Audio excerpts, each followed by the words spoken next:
Vamos a tener un tiempo maravilloso con esta charla acerca de los hermanos de la Torre de Collidoscope. Esto es una retrospectiva de su trabajo de cerca de 30 años o más de 30 años.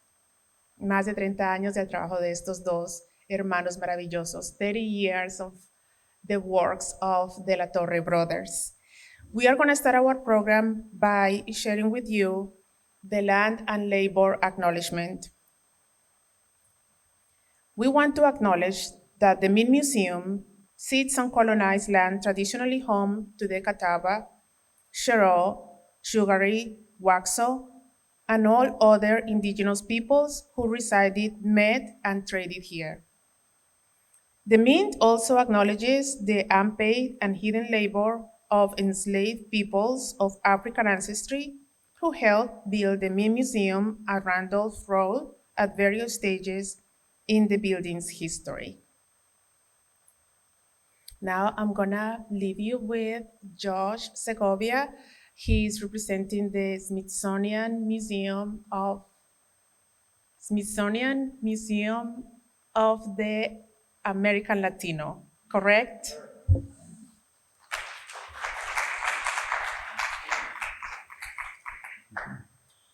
Thank you, Korma. Hello, everybody. Welcome. My name is Joshua Segovia. I'm here with my colleague, Natalia Febo. And we are just thrilled to be here in Charlotte, engaging with our communities where we live and thrive. The National Museum of the American Latino is the Smithsonian's 21st and newest museum. It was established by an act of Congress in 2020. Since then, the museum has opened and operates its first gallery on the mall.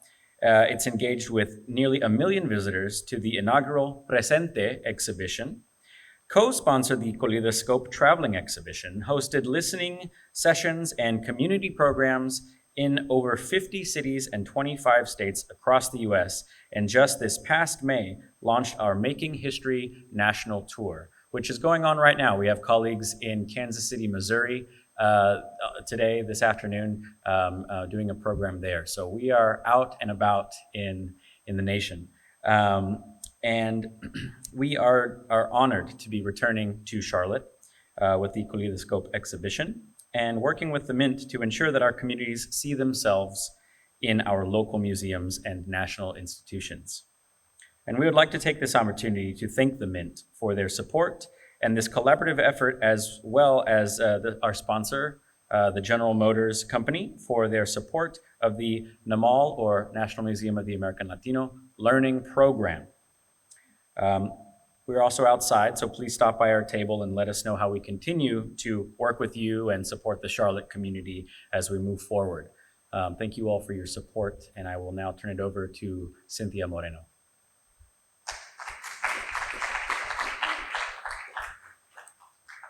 I want to say we've had a blast collaborating with our colleagues at the National Museum of American Latino over the last 7 or 8 months. This was a pipe dream, and it's so exciting to have both of y'all here and making this happen today.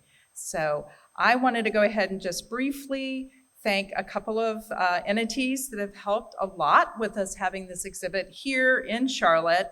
Laura and Mike Grace for their amazing support. Our local partners, Charlotte Bilingual Preschool, United Way of Charlotte, the Latino Chamber of Commerce, and Smart Start of Mecklenburg County has collaborated with us today. We also always want to thank the North Carolina Arts Council and the City of Charlotte for their ongoing support. You may know that this exhibit was brought here by co-curated, co-developed in conjunction with the Museum of the American Latino and the Cheech Marin Center for Chicano Art and Culture. Today, I'm excited to have an amazing colleague as the lead-in before we talk to Selene. Annie Carlano is our Senior Curator of Craft, Design, and Fashion. And literally, the shows that Annie has at the Mint are usually some of our most fabulous ones. So the innovation and the energy of who comes to Charlotte and who presents through Annie and her team is always amazing. So Annie, I want to have you come up and introduce Selene. Okay.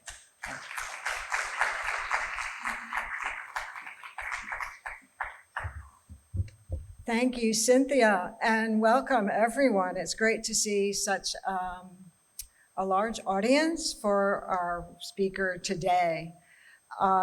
It has been a joy from the planning to the installation to the programming and to meeting the genius behind the exhibition Collidoscope, a Torre Brothers Retro-Perspective.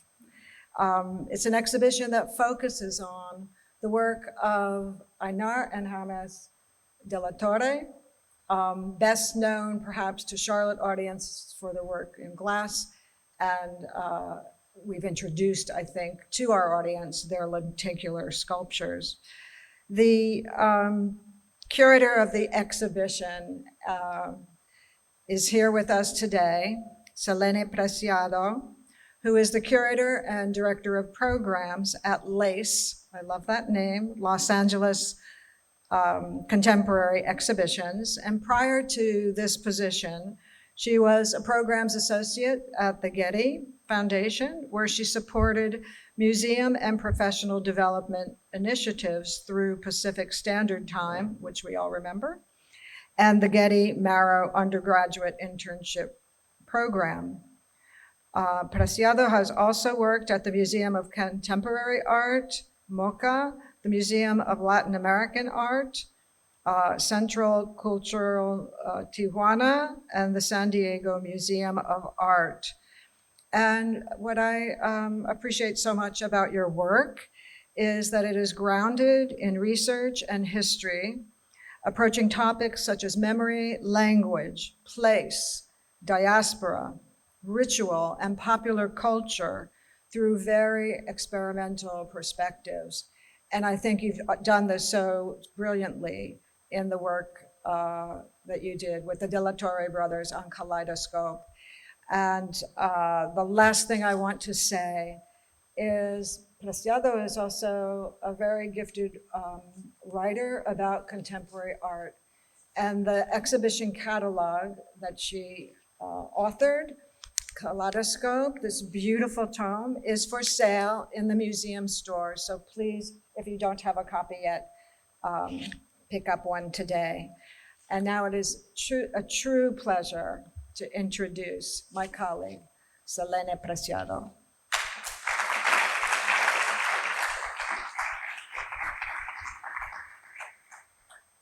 Thank you so much.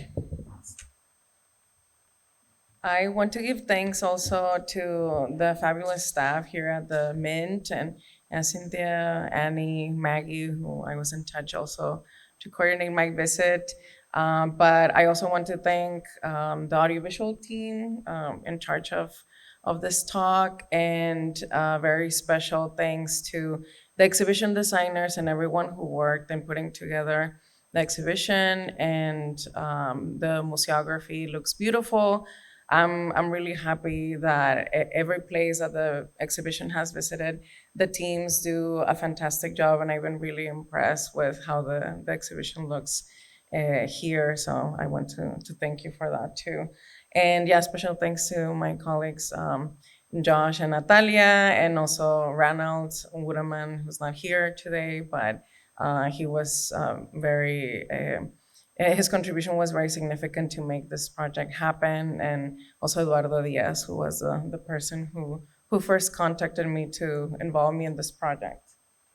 I put this map just for context, but then I realized it's kind of funny that it's like an old map with the purchase in the illustration, but I just wanted to contextualize. So the brothers are originally from this state in Mexico, and they moved to California, Southern California, early in their life, and this is kind of like where we're all from.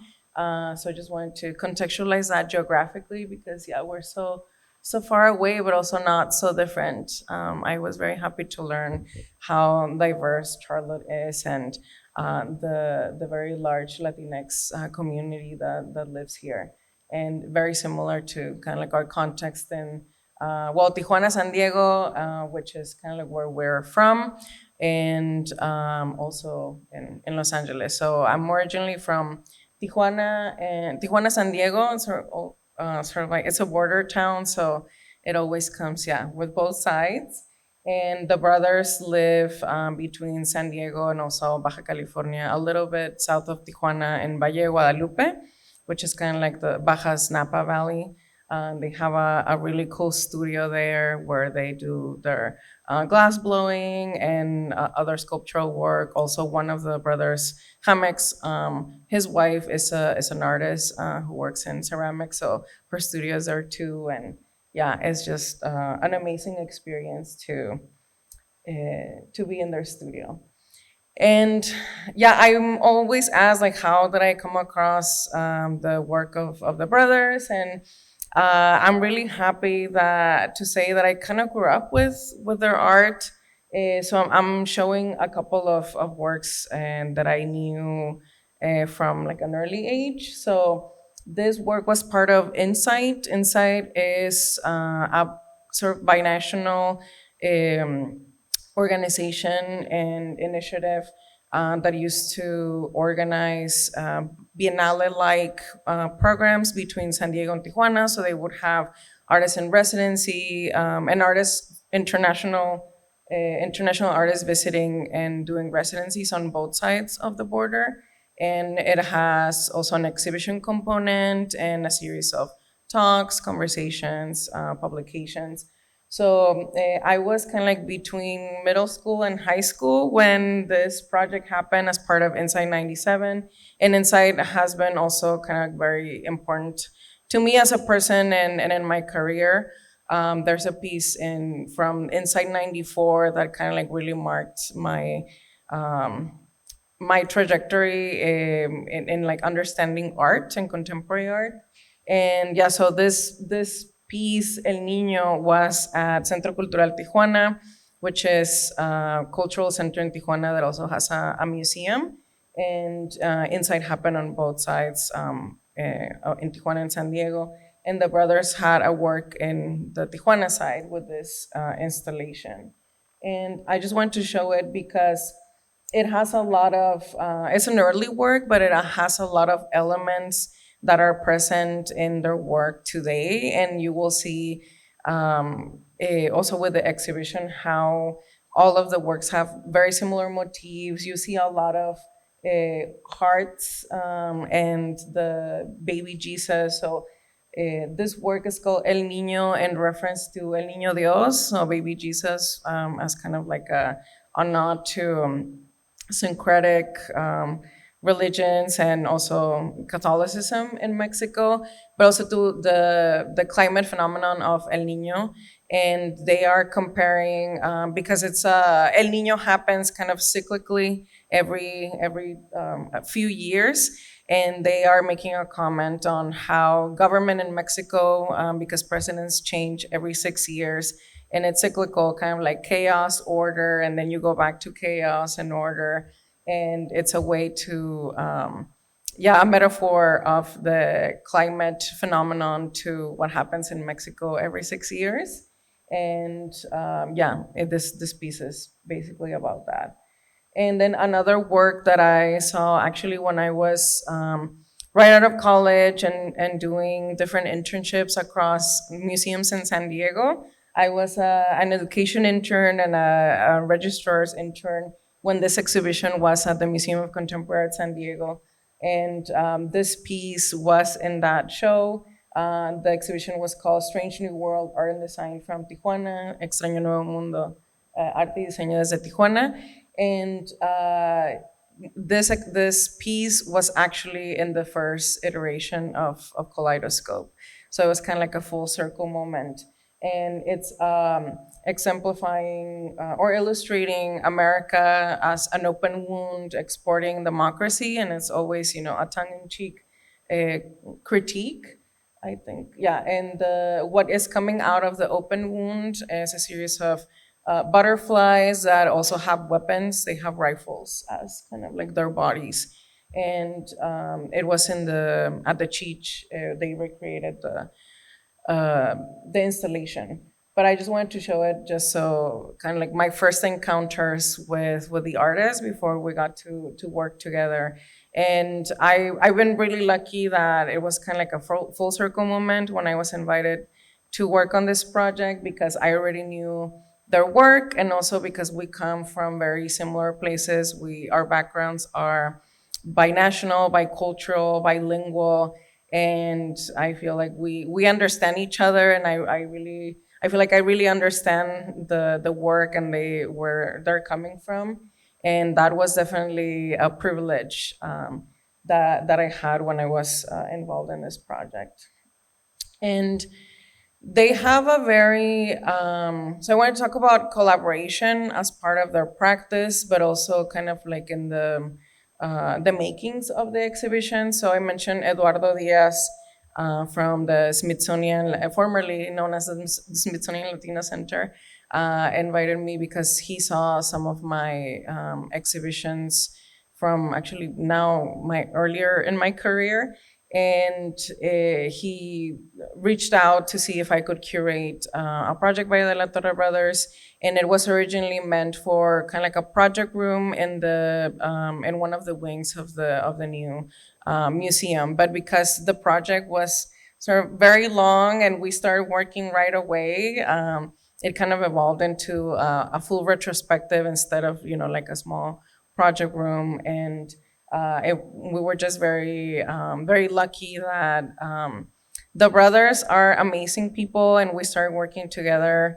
right away. I think that, well, I'm going to talk a little bit about other works that they have in other places, but I just want to really highlight their collaborative spirit, and because it is also how I work and how I like to work. And I was really lucky that we kind of gelled together in how we work and how how they work with other people has been important also, not only in their career, but also in the making of this exhibition.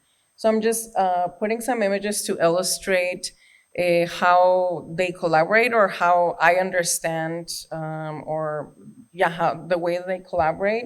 And a lot of the works, obviously because they're a duo, an artistic duo, there's already collaboration. And in how they work together, they make all the pieces together. So like authorship is shared between the brothers, but also they sometimes invite other artists. And like for example, in that piece in the show, there's a version of those Tula sculptures in the Empire, the Pillar of Empire, I think is the name of the piece that is here.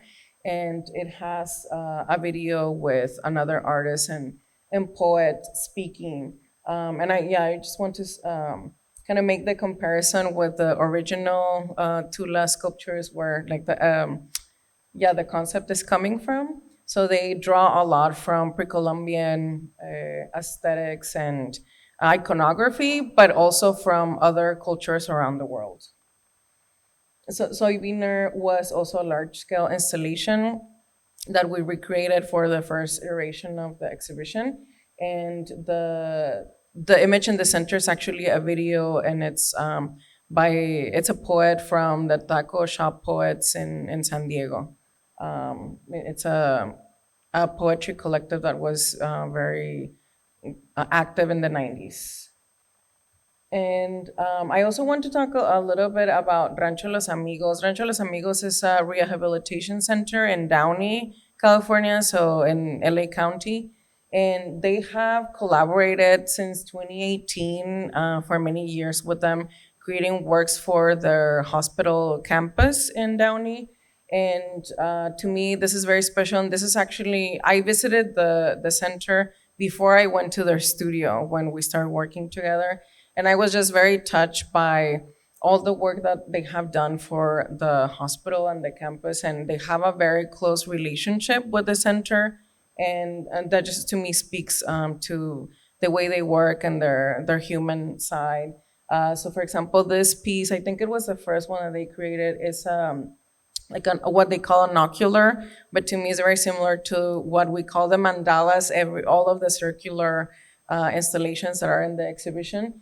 And it has different body representation of the bodies, but also iconography on technology. And then they also have a couple of outdoor sculptures that are made in cantera stone with ceramic flowers, and this one is the thorax, but made in the form also of a tree of life. So this is about 20 feet tall at the center of the campus. And then they have this very large scale lenticular work, and this one has also a tree of life that turns into a body or vice versa, and also has a lot of imagery about technological advances and also in medicine. So all this conversation between new technology, the body, life and death is very present in their work. So I think it goes really, really well with their connection with the hospital. But I just wanted to illustrate this because I feel like this body of work is really important too in their career. And lastly, this is I think there's one more. This is the fourth piece, and it's kind of like an aquarium. So it's a lenticular that is backlit, and it has a lot of life forms and body forms also. And then this hand is in honor of the hand of the healer. So this is kind of like for out of respect to the doctors that work healing the patients at Rancho Los Amigos. And this one is a little smaller or less tall than the Tree of Life. But I wanted to show these works because I feel like they're very important. They also were commissioned to work in one of the metro stations in Los Angeles, Willowbrook Rosa Park Station, and they did very large scale parasols, working with a shop actually about 3 shops, metal shops in LA, doing this perforated metal. So it looks like papel picado in a way, but it has imagery from Rosa Parks and iconography also from their own work. This is how it looks in daytime, and it's a very very busy station during the day. So I'm surprised there's not more people in the photo. And speaking also about collaboration, then we're kind of getting into the project itself, and I wanted to point out that to me the graphic identity of the exhibition was also a very important collaboration. We collaborated with the late artist Jorge Verdin, who passed away recently last year, and he is a very important figure locally in San Diego and Tijuana. He was one of the founding members of the electronic movement Nortec, which is a group of artists that were in the early 2000s combining norteño music with electronic music. But he in his career was also a graphic designer, and he actually did a lot of the graphics from the albums and the videos from Nortec. So he created the graphic identity for the exhibition, and I'm personally very proud that we got to work with him. And in all the iterations of Collidoscope, there's been some sort of echo of that original concept, and also you see it in the catalog. And the catalog was also a collaborative effort. There were many people involved.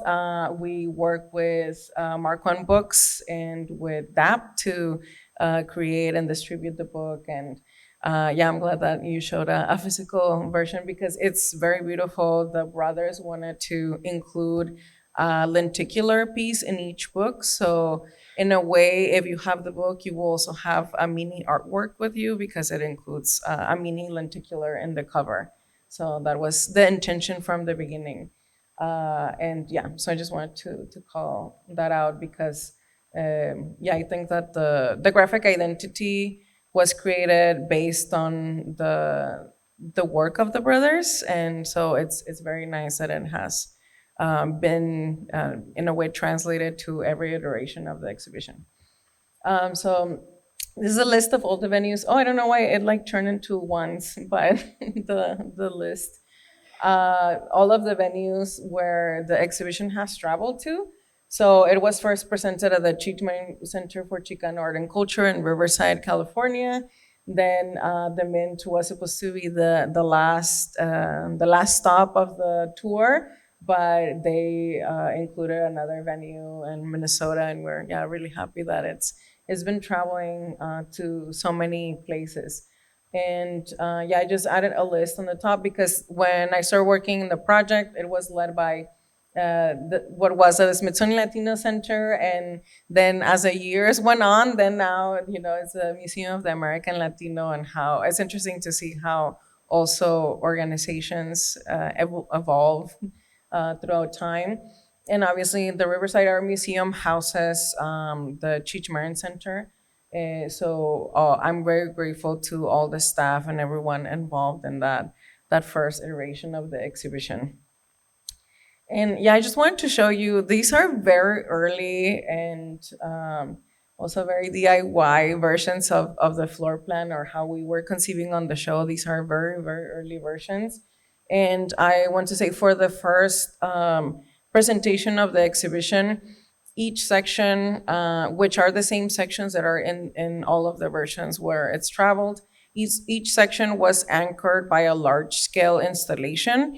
And because of traveling reasons, and because the large scale installations kind of required that the artists would install themselves, we decided that the tour was not including the large scale installations, but you do have large scale artworks. But I think I thought it was important to kind of point out and show you what these installations were. And so this is kind of showing all of the space, and you see exporting democracy wasn't one of the sections. Then I think I can use this. So these big images or bigger images were kind of like the anchors for each installation. So it's kind of how we were distributing the works in each section and making selections. And one very important thing to mention is that the brothers and I selected the works together. So it's also important in my practice to collaborate with the artist. So it's not just me, deciding, and so it is a conversation, it is a dialogue with the artist, and we select the works together. And in other instances where I work with artists doing commissions, it's also a very close dialogue with the artist. So this was a very important thing. So we did choose the artworks together, and so this was one of the very, very first versions of how we were planning to distribute the works. So you see Democracy Now! Is like a big mural, and then it had all the butterflies coming out to other spaces in the gallery. And then the sculptures, and this one. This one is Soybeaner, is the image that I showed earlier with the video in the middle. And the title is also in reference to soy sauce. And because they first presented it and now I'm forgetting where it was, but it was, I think it was in San Francisco. And because it's, the population is mostly Latinx and Asian, they wanted to kind of make a nod to that hybridity of cultural hybridity that existed. And I think it's also, I wanted to show you also the earlier works, because that's key in their work, that they always think about the context of where they're presenting the work, and not only of the place, but also the people, and they create works in dialogue always with the context. This is just the long wall. So now we're into the sections of the exhibition, and I just want to explain a little bit how they came about.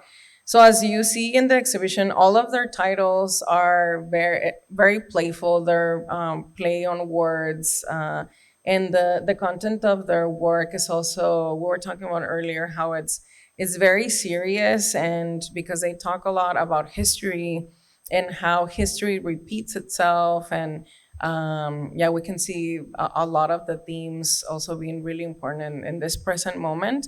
But at the same time, the entry points, as I call them, are through joy and humor. It's very, very much humorous, and also because of the binational and bicultural nature of their own identity. A lot of the works have Spanglish mixed in, and yeah, to me, that was very important when we were thinking about how to title the exhibition project and also create all of these title sections. So the title sections are also a little complex or complicated language-wise, because they are supposed to echo or mirror the way that the brothers title their own works. So Collidoscope is a combination of the words kaleidoscope and also collision, thinking about them working as a duo. And because the exhibition is not straightforward retrospective, so artist retrospectives are usually chronological, and they show you, oh, this is where they started, and then at the end is kind of like more recent work. And this project has it's kind of like what is the word, anachronic in a way, because it mixes timelines, and it is not chronological on purpose, because to me they come back to the same themes all the time, and even in the evolution of their work, that is very heavily glass based at the beginning of their career, and now they're working more with lenticular forms. To me, that kind of seems like a very natural evolution, and I'll show you why. So to come back to this, so the historical vignettes and retro collage are the sections that to me had to do with identity. And so in the first presentation, this was one of the large scale works that was included, critical mass, and you can see how the title, it's critical mass is, is what it sounds like, but it's also talking about a mass, like in a church. And you see this very comical, but also very dark in a way, illustration of, how Catholicism was imparted with indigenous communities in Mexico. So yeah, coming back to exporting democracy, this is an image that shows more, and this is still from San Diego. I forgot to include a newer photo from the Cheech presentation, but it was basically the same. It was a large photo mural, and then the butterflies coming out, but the map had it was more visible, and they actually, at the time that we put that together, that first iteration of the show, it was close to the conflict in Ukraine, so they wanted to include that also in the map and kind of highlight that. So again, always contextualizing or recontextualizing with the present moment. And these are part of the sculptural work that they do in glass. And you see a lot of conversation about death and life, and also how cyclical they are, and also portraits of characters that they create. And to us, it was really important to kind of have them, some of them have their own section as representing characters that they have created in different ways. Also, I think I should mention that I feel actually that all of their work would fit in all of the sections, but because we wanted to make it a little bit more digestible, we wanted to create these sections so it would flow better. But I feel like all of the works, because all of the works are speaking about all these things, could fit into any of the sections. Hybrid dislocations talk about place and site, but also we titled them hybrid dislocations because a lot of the times time and space are kind of mixed, past, present, and future in the same image or in the same scene. And also location sometimes there's a scene that is maybe specifically to the United States, let's say an example, but then the image also includes other places in the world. So there's always this hybridity aspect to their practice. This was the large-scale installation that anchored this section in the first iteration, and it's a sculpture of an Olmec head that is supposed to be a spaceship, and a spaceship that landed on the moon. So actually, if you look inside, you can see inside of the head. It has little perforations where you can see inside, and it has actually a baby Jesus. Another, it's like a recurring motif. A baby is one of the astronauts inside. And then you see also the Coatlicue astronaut suits in the, oh, I have a pointer. And it has a reflective helmet. So when you come closely, you actually see yourself reflected on the helmet. So, which I think is very interesting. And it also has it had a photo mural as a backdrop of the planet in flames. And yeah, we're all traveling to the moon. And it's called Colonial Atmosphere, as a reference to colonization, but also in a way how returning to, and I feel like it's a theme also in present time, of returning to indigenous practices and iconography to talk about the future. And then, yeah, these works, you have a couple of these works. I think the next slide has the ones from the border crossing, but this is the fence that divides Mexico from the United States in the beach of Tijuana, Playas de Tijuana. And this is what, when you go to that beach, you see this, and we grew up with it, and it's till this day such a bizarre experience to see that, because the fence kind of like disappears into the ocean. So it's kind of like symbolic.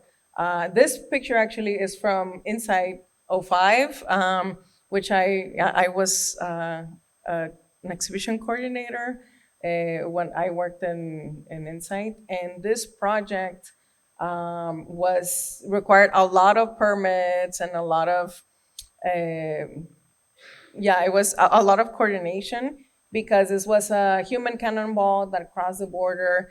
But believe it or not, the border patrol was on that other side waiting for him. They knew they were waiting for him. It's not in this photo, but in other photos, if you search on Google, you'll see. And they require that he was carrying his passport. So when he crossed and he landed, they like made sort of like the ceremony of like, show me your passport. So yeah, so this is to illustrate these places that they look surreal or unreal, but it's actually a real place. Yeah, this is in Tijuana, in the border, but they use that imagery of the border because it's just so surreal, in conversation with Bosch or like other art historical painters. And yeah, in creating these scenes of the border and passage through the border, and the border park of early delights, like the Bosch's painting. And this is the work that you have, Borderlandia. And yeah, also people think it's very surreal and bizarre and not real, but this is how it looks. And this is the reality for us living at the border. And you do feel like cattle when you're crossing. So I always think it's funny because they were able to translate those feelings so well with imagery, and it may look very crude, but it's also very funny. They have different toys and figures, Disney figures, also El Niño Dios, another recurring icon, crossing the border. And people from Tijuana and San Diego, usually if obviously if you're legal, if you can cross legally, a lot of people work on the other side and live on one side and work or go to school on the other side, or vice versa. I have friends who live in San Diego and actually work in Tijuana. So it's very fluid both ways. And I think that if you're not from there, it's very complicated to talk about the border or how the rest of the United States of the world understand border life. It's not how the movies show it. It's not like, it's always funny to me how the movies show, Tijuana as a desert or a ranch and with like the orange filter. And that's not our reality. It's actually a big city. I mean, it does have rural parts like everywhere, but it's a large city with a lot of fluidity between both sides of the border. And another section in the exhibition is mostly about time, system, and cycles. And I mentioned earlier the piece with El Niño and talking about the presidency cycles in Mexico. And so this is kind of like, I think, in reference to that as well. This was the anchoring piece for this section in the first iteration of the exhibition, and it's kind of like that game in the fair, but when it turns, it picks up water or liquid from the boat, and it's dyed kind of reddish, and what picks it up is in the form of glass hearts. So they pick up, kind of blood, but it's supposed to also be very fun and joyful. And then, I just wanted to point out the circular works that are in the exhibition. We started calling them mandalas because they are very similar to, those mandala shapes that are circular, and then they have different layers and things coming out of them. And I think it's, in talking about the lenticulars, when we were looking at the work, I'm like, it's the perfect evolution because lenticulars are made with different layers that also come out at you. So they may be different in the material, but conceptually, if you think about it, they're very similar. So to me, it's like the very natural evolution. It's like the Pokemon evolution of the mandalas. The lenticulars have those layers as well of meaning and images. And so that's the last slide. And I'm excited to hear any questions that you may have about the show or how it came together. Thank you so much for your attention and for being here today. Thank you.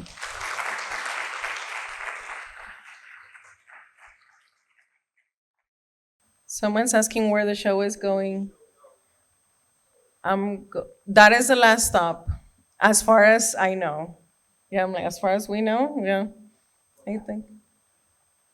They probably will go back. Well, some of the works belong to different collections. So I just wanted to go back to that slide.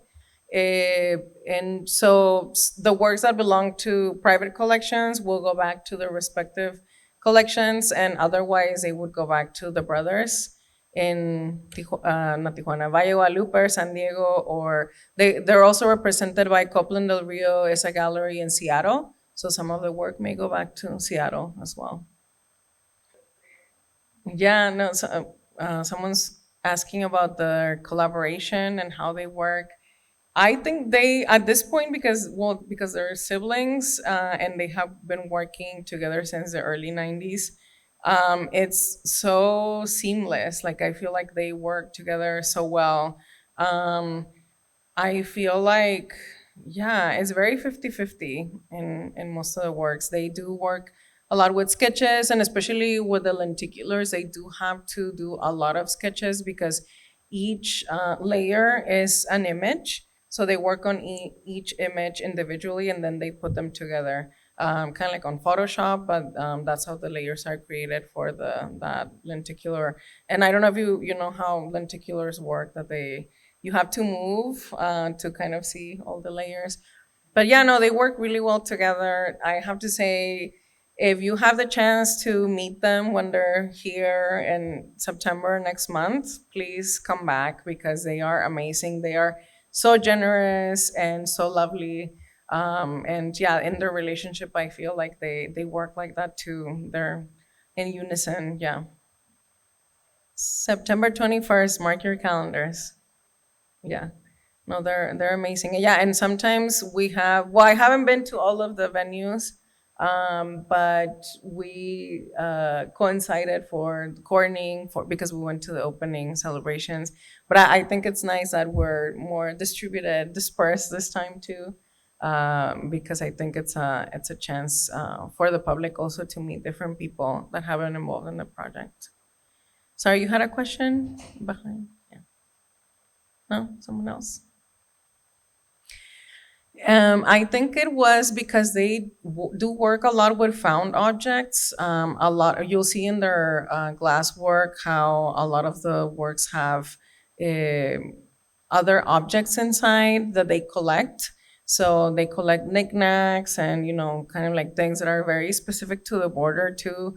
They have a lot of what's the material, like plaster piggy banks that you see in border crossing. There's like a lot of yeah, like hand crafted work. So they do collect a lot of that and they use it as part of their work. And I feel like one of the things that was very prevalent was that lenticular or holographic thing in like clocks, or I feel like you see it kind of like in Chinatown when you see like a lot of works, and even religious iconography too have it. Like I feel like I've seen a lot of like Jesus portraits with that kind of effect. So I think it comes from that, from just trying to emulate a mass-produced object. And lenticulars, I mean, not at the scale that they do them, but in a way that it's a very cheap thing to do. They actually mass-produce in China. So all of the covers of the book, all of the lenticulars in the front come from China. So they work with someone there that they have worked with for several years, and they send all their files, their digital files, and then they get the product. So it's very much a nod to consumerism and mass production and all of that. So that's where it came about. And then they add the frames in metal and in resin and in different ways. That is bringing the aesthetic of the glass blown pieces back to the frame.